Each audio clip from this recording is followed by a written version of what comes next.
Are your people working hard but not reaching their full potential? The problem is not effort, it is development. At the Modern Observer Group, we transform workforce development into real performance. Our human-centered achievement programs help your team think better, communicate stronger, and execute at a higher level. That means higher employee engagement, stronger leadership, and measurable results across your organization. If you want a workforce that performs, leads, and delivers, it is time to invest in your people. Visit modernobserver.com and discover how the Modern Observer Group helps you build a workforce that wins.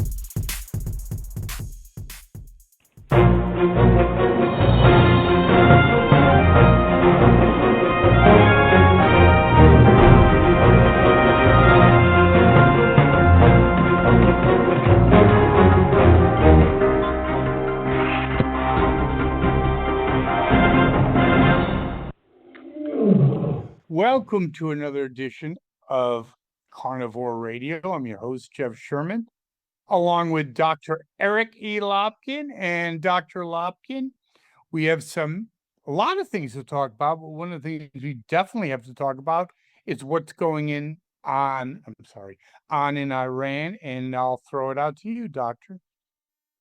Yeah, the ceasefire has been thrown out. You know, when this came in 3 weeks ago, we talked about this.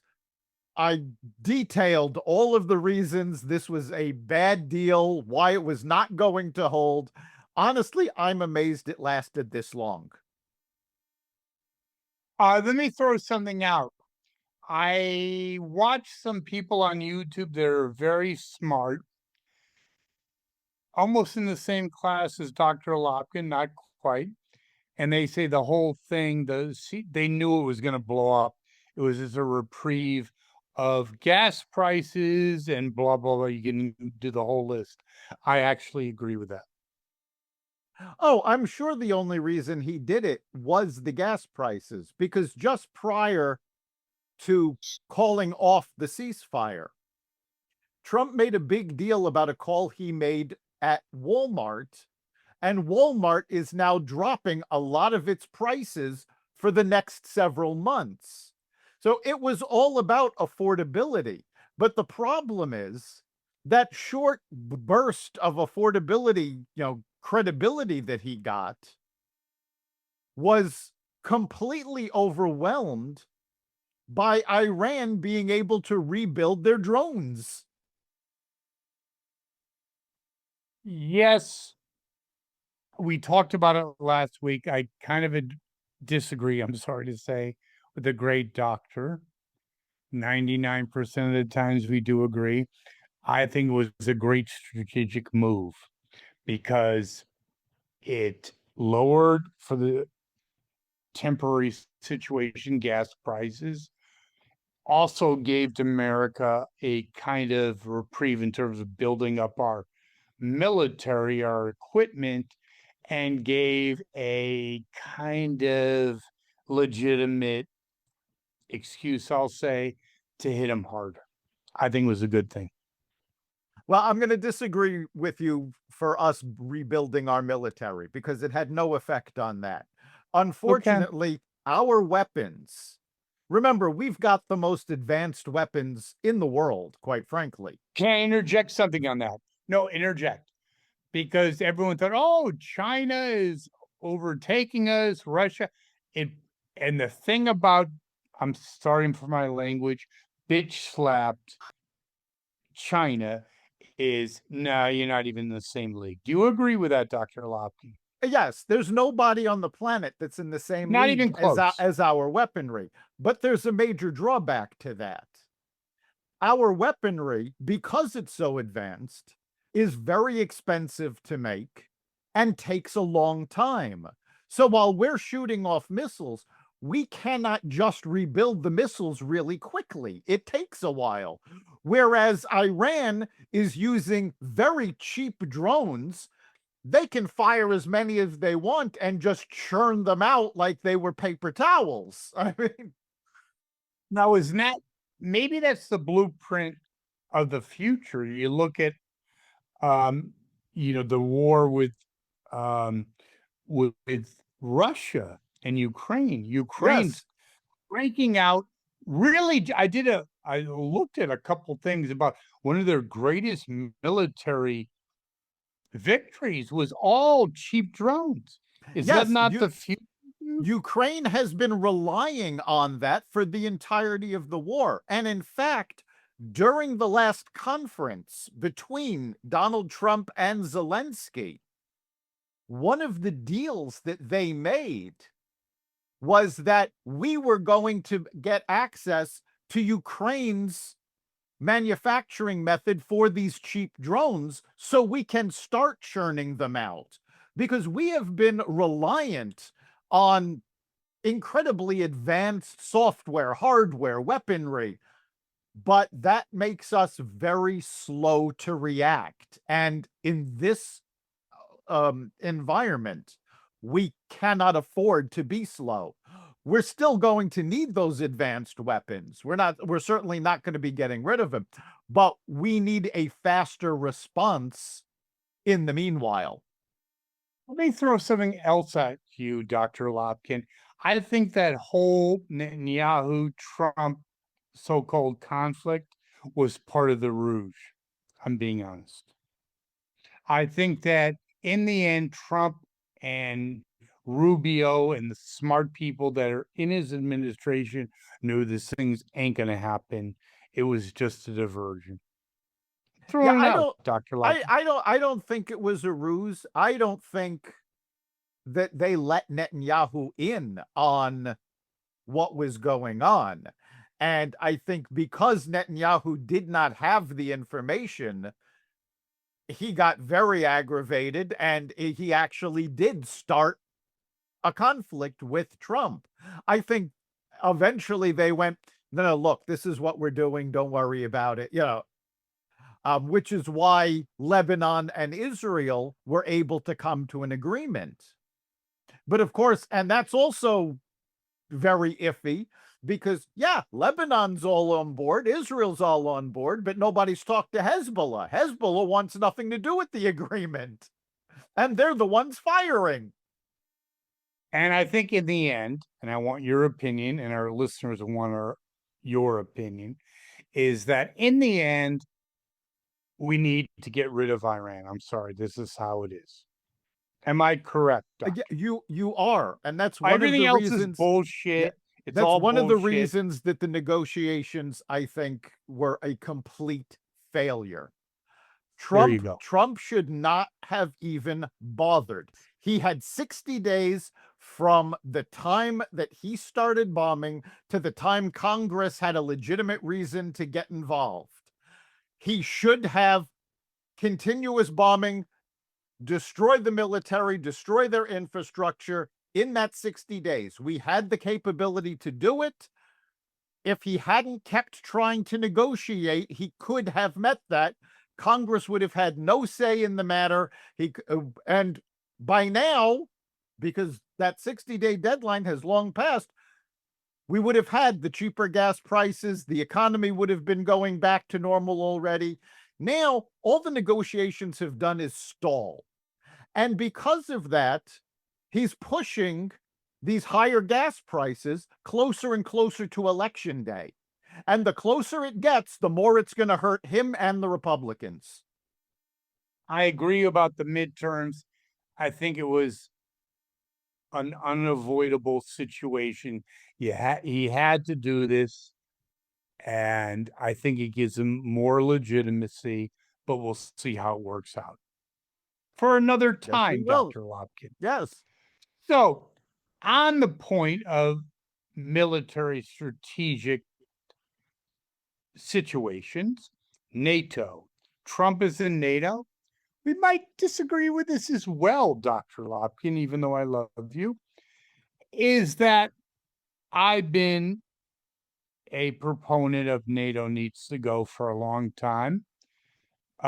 Certainly Spain does. But what do you think of the NATO situation with Trump going to the NATO conference in Turkey? It has been very interesting so far because there has been a lot of noise made about military spending and Europe actually finally stepping forward. with new surveillance drones. The automaker Saab, actually, they do a lot more than autos, but that's what everybody knows them for. They actually signed a contract with 10 NATO countries to provide drone technology. So we're Can I starting. interject one thing Go that ahead. is completely irrelevant.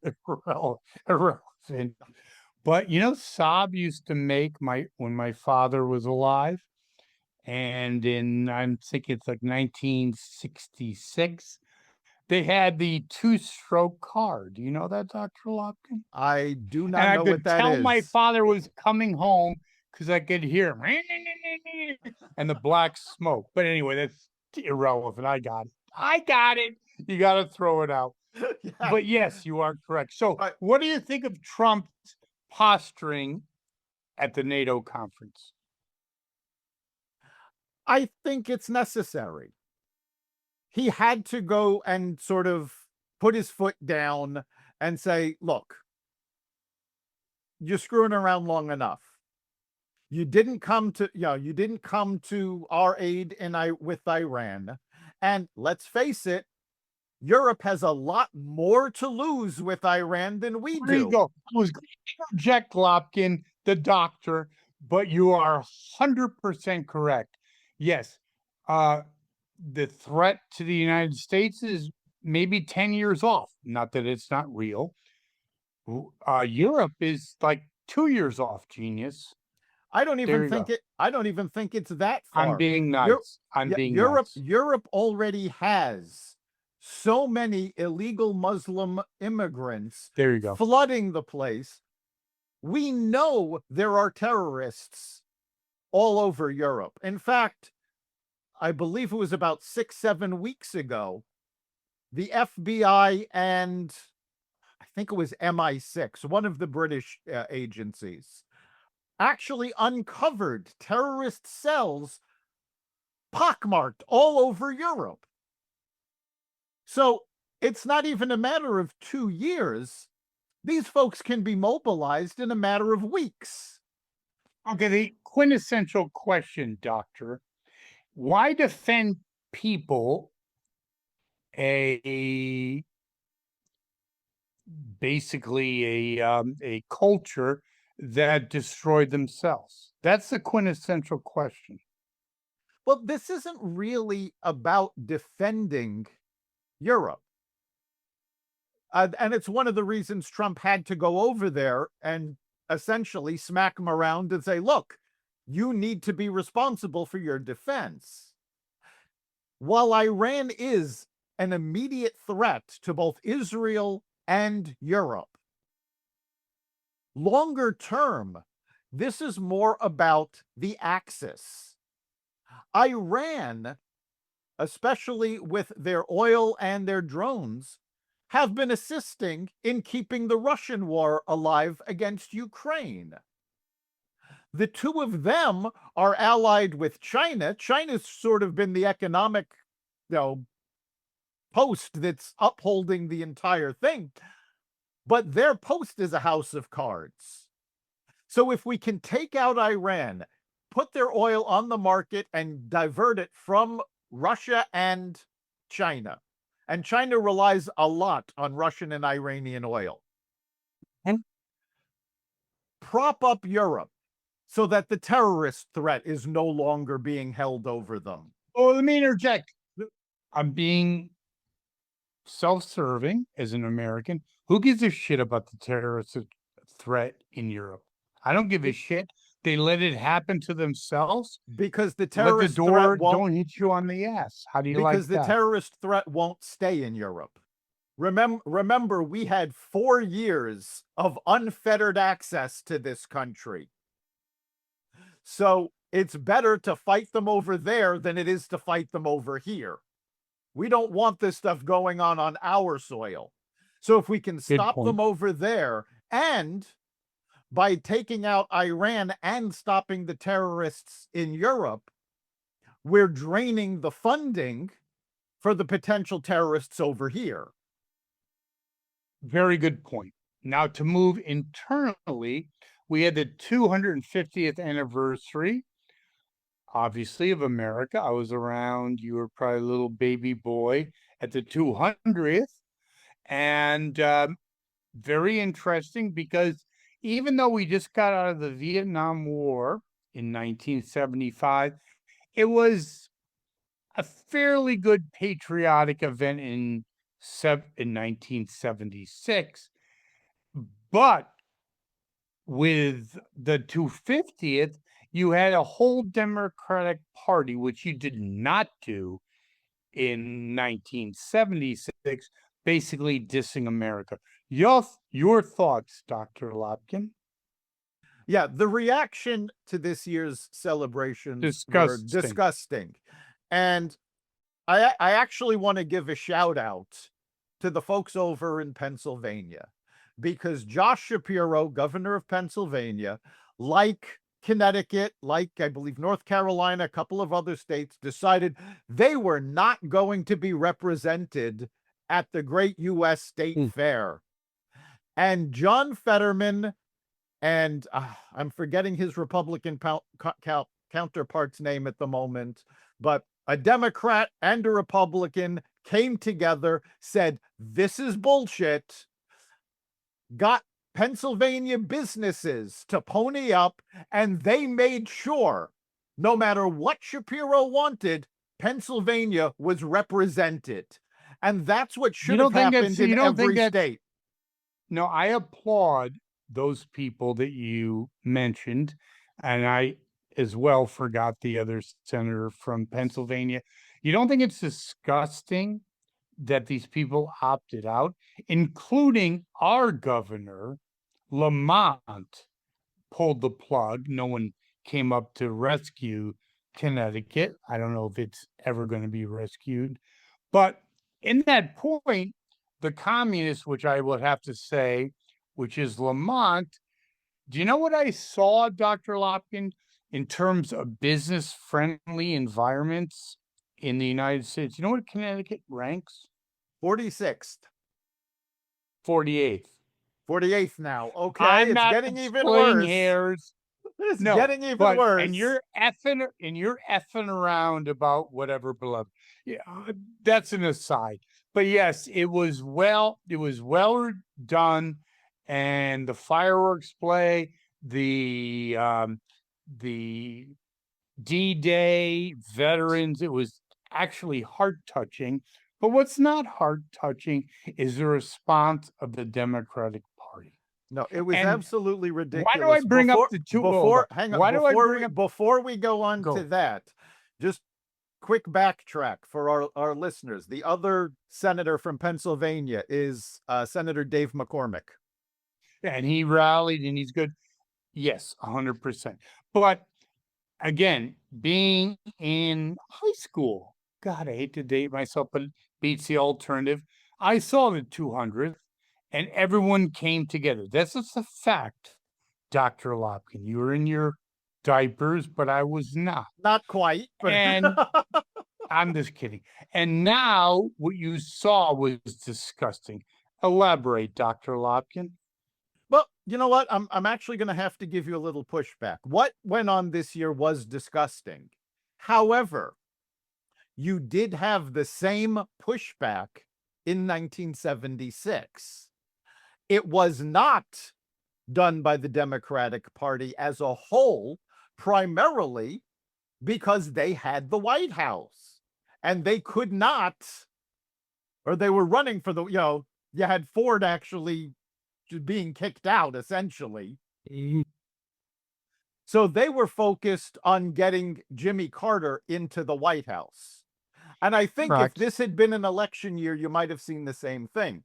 But the bigger obstacle this year was the media and social media. In 1976, the media ran ad infinitum a constitutional minute, a bicentennial minute. Every network was running these short minute-long stories of what made America great.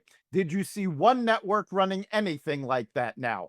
No, of course not. And you've got the left all over social media bad-mouthing America. Meanwhile, as we talked about last week, you've got 3 million folks from Europe and Japan talking about how great America is. So the Democrats are trying to convince everybody this is a terrible place. Meanwhile, the folks that actually came here to visit, they can't get enough of it. They're talking about how wonderful it is. How dysfunctional do you need to be to denigrate your own country when outsiders are looking at you going, you don't know what you're talking about? And that goes into the psychology of the new Democratic Party. And that is you have immigrants basically benefiting of what America has to offer, and yet they hate America. What is wrong with that? For instance, you have the Democratic basically candidate for the Congress in Denver. She has no significant other, and this is kind of the playbook of the Democratic Party, what they really embrace.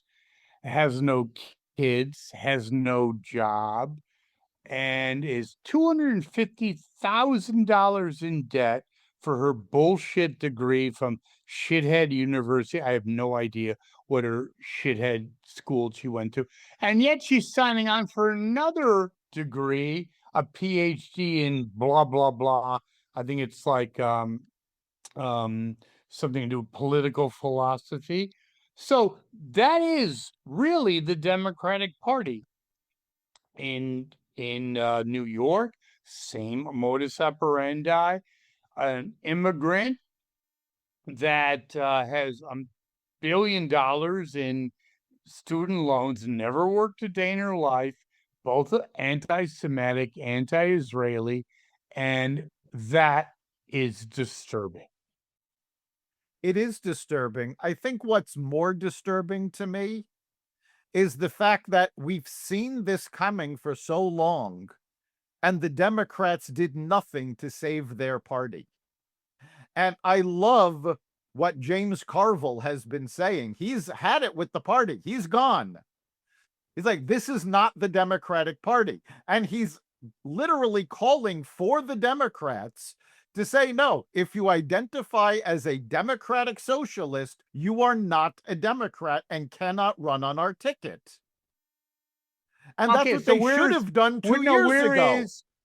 But where is our buddy from Connecticut, Blumenthal, a Jew that couldn't get enough of MSNBC, what it was, cameras, crickets. And this is like a threat to America and the Jewish people. He's nowhere to be seen.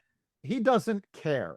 I have known Richard Blumenthal for a long time. Before he was senator, when he was attorney general, we used to go head to head when I was a reporter. The fact of the matter is, this is a man who does not care about America, does not care about the state of Connecticut. The only thing he is concerned about is his career. That's all he cares about. I agree with that. He's never found a camera or a mic he doesn't enjoy because he needs the spotlight. He doesn't like the spotlight. He needs the spotlight. When he's alone and there's nobody to hear him, he doesn't know what to do with himself. 100% agree, and that even goes into Chris Murphy. I don't want to bore people that are not in Connecticut. He's another moron. He's the only one that didn't disavow Plattner in Maine. Well, he hasn't done it yet. I'm not sure. I think Sanders waited until this morning to finally do it. And just in case there's any listeners that don't know what's going on with Plattner, as if it wasn't bad enough that he has a Nazi tattoo, as if it wasn't bad that he sent sexually explicit texts to people that did not want them, he has now been accused of sexual assault by someone he used to date. And The sexual assault has been confirmed to Politico magazine by her current boyfriend and her therapist. I know, but I think it's really important to know that in the current Democratic Party, a Nazi tattoo that's fine. I don't know what he did. The other stuff was like basically abusing women. It only gets to when you're a rapist. Then that's a problem. Yes. That's an issue, apparently dude. that's the line. Now, funny. That's a lie. Nazi tattoos are fine. I seem to remember about 6 years ago when the rallying cry, actually a little more than 6 years ago, the rallying cry of the Democrats was all women need to be believed. 100%. When we were still on terrestrial radio at the time, when the woman who was accusing... Wait a second, with no antenna. Right, yes. But at the time that the woman was accusing Brett Kavanaugh, and she went and testified, and her testimony basically blew her own story out of the water. And the Democrats were horrified. How dare you not believe what she says? And yet, everyone's believable. Multiple people have accused Plattner of assault, and they kept endorsing him right up until this morning. Joe Biden was accused of sexual harassment by one of his staffers, and the Democratic Party did. Right. And the Democratic Party went, oh, no, she's not credible. So apparently, if you're a Democrat, it's okay to abuse women, as long as you don't rape them. And the whole thing about the socialist Democrats, you have Ro Khanna, who's a very dangerous man, by the way. It's really interesting that he endorsed Plattner, and he has aspirations of being a presidential candidate. You know, he's a socialist, Dr. Lopkin, and just throwing it out there, and he needs to come up with a dating book. He was kind of like just also ran, and he married this woman, and now he's a billionaire with a elevator. That's the Democratic Party. Sorry, it is. And then you have Elizabeth Warren's, one of her operatives, is in Iran celebrating the Ayatollah's death because he was one of the greatest men in the world. You can say whatever you want and you could dismiss it, but the fact of the matter is that you're not Elizabeth Warren and one of your key operatives. You're discussing that all the time in terms of how Israel's effed up, Jews suck, and Iran is awesome. That doesn't happen with your key operative. Am I correct, Dr. Lopkin? You are. That is something that is planned out. And by the way, quick tangent, talking about the Ayatollah's funeral, I think it's very important to notice that the current Ayatollah, his son, gay Ayatollah, did not show up to the funeral. I think we're talking about, and I think this is one of the reasons that the negotiations are completely useless, because Iran is doing what we did for 4 years, playing Weekend at Bernie's with a dead leader. 100%. He might be alive, but so was Biden. There you go. Barely. Brain dead. So, Dr. Lopkin, any final thoughts? I think you're starting to see the very fabric of the Democratic Party fall apart, because you've got longtime Democrats leaving the party. You've got, and they're not just slipping away. They're leaving very vocally. James Carville, Bill Maher. You know, these are folks that actually have audiences. And I mean, let's face it, Bill Maher has been beating on the Democratic Party for quite a while now. Because, and as he very eloquently puts it, it's not that he is a conservative. It's just that he's not batshit crazy. Yes. So, would it be a poison pill that the socialists, by the way, recent immigrants, highly educated, and that's in quotations because we've talked about that with the indoctrinate. And by the way, I saw someone on, I think it was a YouTube thing. We need to stop funding for all these Ivy League schools. That's another situation. But basically, they've gone batshit, your terminology. And isn't it time that anyone that's normal with a Democrat, that's, I don't know if that actually exists, to say later, dude? It really is. And I think you're going to see the effect in November, because you're going to have some diehard Democrats who are not socialists, who have been Democrats their whole lives and cannot, deal with this the same way Marr and Carville are talking about it. They're going to stay home. They're not going to vote Republican, but they're going to stay home. And you're going to get the independent voters. Well, independents, independents, the polls on the independents are out of control. They have left the reservation. Yeah, 100%. The independent voter is not going to vote Democrat. And you cannot win an election on either side without that independent voter. There you go. Well, Dr. Lopkin, great show, and our listeners can be a part of the whole process, can't they? Yes, let us know what you have to think. Go to xvadio.com/connect. Send us a message and tell us your opinion.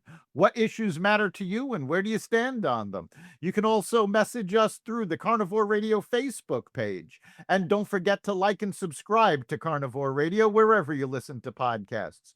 And of course, you can catch every episode of Carnivore Radio at xvadio.com, the Carnivore Radio website, Apple Podcasts, YouTube, Rumble, Spotify, iHeartRadio, Audible, Amazon Music, and other platforms that respect freedom of speech.